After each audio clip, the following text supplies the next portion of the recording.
Welcome, focused learners, to today's Explainer. We're skipping the long-winded lectures and jumping right into a rapid-fire, interactive geography test. If you love piecing together information and really testing your mental reflexes, well, you're in the exact right place. We're going to look at some pretty fascinating data points today. But first, we need to set the stage with a challenge that literally stumps almost everyone who takes it. Get ready to test your USA IQ. Look at this. 90% of people completely fail this specific challenge. Just think about that for a second. 9 out of 10 people are presented with this exact information, and they just can't connect the dots when the pressure's on. You know, we love exploring complex concepts here, but honestly, sometimes the absolute hardest puzzles are the ones hiding right in plain sight. They rely purely on your basic geographic and cultural awareness. So I want you to really focus, question your own assumptions, and let's see if you have what it takes to be in that elite 10%.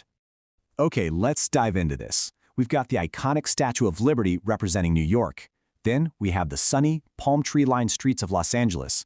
Moving on, we've got the absolutely dazzling casino lights of Las Vegas. And finally, the historic monuments of Washington, D.C. I want you to look at these 4 distinct American cities very, very carefully. Try to mentally categorize them. Think about what they represent, their deep histories, and their primary functions. Which one of these simply does not belong with the other 3? Section 1. The countdown begins. Think fast. You've got to rely on your immediate deductive reasoning here. Lock in your final guess right now, because the clock is officially ticking. 5, 4, narrow it down. 3, 2, 1, and time is up. Pencils down. Whatever city you have in your head right this second is your final answer. Did the pressure get to you, or did the underlying pattern just suddenly click? Let's find out if you actually beat that 90% failure rate. Section 2. The odd one out. And the answer is Las Vegas. Yep, if you guessed the neon capital of the desert, huge congratulations, you passed the test. But look, in this explainer, we don't just want the raw answer. We want the precise structural reasoning behind it. Like, why is Las Vegas the definitive odd one out in a lineup with New York, LA, and DC? And this brilliantly illustrates exactly why. Think about it.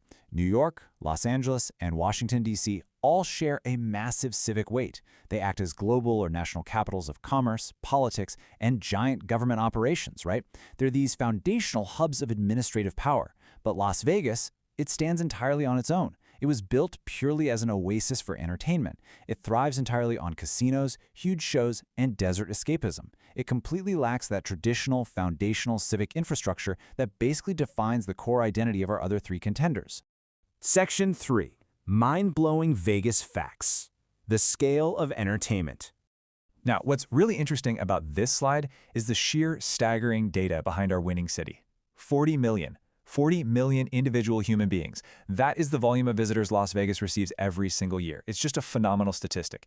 We're literally talking about an endless year-round river of global tourism funneling directly into one single city out in the middle of a desert, driven purely by the allure of being entertained. But, numbers this large can be kind of hard for our brains to actually process. To really put that into perspective, those 40 million annual visitors outnumber the entire population of Canada. Just let that sink in for a moment. Picture every single man, woman, and child living in the vast, sprawling country of Canada. Now imagine all of those people, plus a few million more, packing their bags and traveling to one single American city every year just to have fun. That is the staggering, unmatched scale of the Las Vegas tourism machine, and it's exactly why it stands so starkly apart from your traditional government or financial hubs. Section 4. Your USA IQ test. How smart are you? So we've broken down the logic, we've explored the massive data behind our odd one out, and hopefully you successfully navigated the challenge. But the most important data point of the day is your personal performance. So I've got to ask, did you get it right? Were you in that top 10%? Drop a yes or no in the comments below. And hey, make sure to subscribe so you don't miss our new challenges every single day. But before you go, I want to leave you with this thought. As our cities continue to rapidly evolve, are we going to see more places designed entirely around escapism like Vegas, or will those traditional hubs of power always dominate our map? Keep questioning the world around you, keep looking for those hidden patterns, and I will see you in the next explainer.